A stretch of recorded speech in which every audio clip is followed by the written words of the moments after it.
একদিন হজরত সুলাইমান আলাইহিসসালাম একটি বাগানের পথ ধরে যাচ্ছিলেন। ঠিক তখন একটি ক্ষুদ্র পিঁপড়া তাকে সালাম জানায়।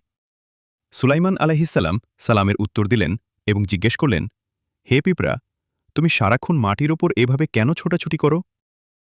পিঁপড়াটি উত্তর দিল, আসলে জীবন মানেই হল নিরন্তর পরিশ্রম। পিঁপড়াটি আরও বলল, আমার সবটুকু ভরসা কেবল আল্লাহর ওপর। তিনি যদি চান তবে পাহাড়ের নিচেও আমাকে নিরাপদ রাখতে পারেন, আর যদি তিনি চান তবে সামান্য এক ফোঁটা পানিতেও আমাকে ভাসিয়ে নিয়ে যেতে পারেন।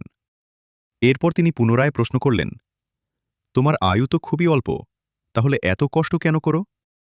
পিঁপড়াটি অত্যন্ত চমৎকার জবাব দিল। সে বলল, জীবনের সার্থকতা আয়ুর দৈর্ঘ্যে নয়, বরং কর্ম বা আমলের মাঝেই লুকিয়ে থাকে। সবশেষে সুলাইমান আলাইহিসসালাম জানতে চাইলেন, তুমি যখন অন্যদের সাথে কথা বলো তখন তাদের কি শিক্ষা দাও? পিঁপড়াটি